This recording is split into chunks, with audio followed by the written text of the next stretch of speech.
Well, good morning. Like, it's a really early morning. So we've had the herd and we've had the elections. And you're seeing a quite weird phenomenon because I was like, okay, so the herd comes through and they go, oh, what do we do? They haven't counted yet, which we all knew was coming. Skip all that. You don't really need to know it. And you don't need the recap. You know what's going on. But we've seen the herd split. And surprising, and I was surprised to see this, but I guess the deaths are pretty much even as far as the fallout because of mandates, things like that. That the programmed, the zombies, whatever you want to call them, the NPCs, are 40% of the population. You see that in Florida. You see that with the primaries across the country, that it was 40%. I was like, oh, okay. So we're still at, for every 10 people, 4 of them are programmed and there's no saving them. I was like, all right, that means 6 are they're more likely to be your buddies. Now, for the quick of it, because I don't want to spend too much time on this because what I think is about to happen or what is happening is probably more important.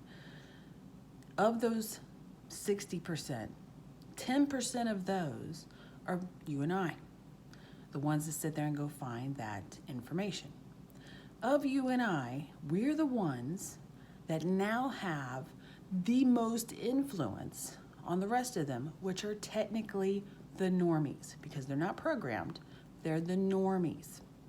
Now, the normies obviously are waking up in mass, and you can watch their channels, mostly they're homesteaders or IT people. And you'll know they're normies because they really stay away from controversial things. But they listen to everyone else. It'd be like a Soros moment. You know, there's the conspiracy that he eats babies. Well, you'll never sit there and hear a normie say that that's what he does. They just know he's not a good guy, and they stay away from him. It's like, okay, so that is the influence that you have on this herd part, the 60%. So feel good about that.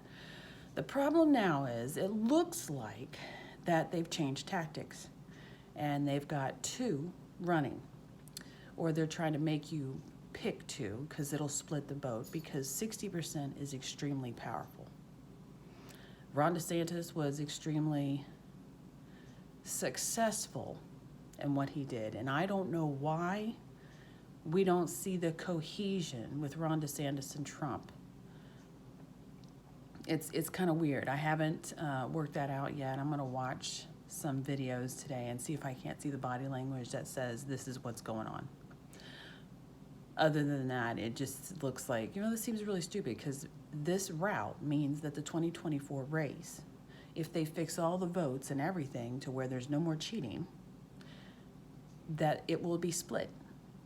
That's what this means. And the Democrats will win. So I'm going to pick Trump because that pony has been there before. He seems like he's a little bit smarter. Ron DeSantis does make good things, but Zelensky wants to live in Florida. Pelosi wants to live in Florida. All these psychopaths want to live in Florida, which makes me not real feel good about Florida.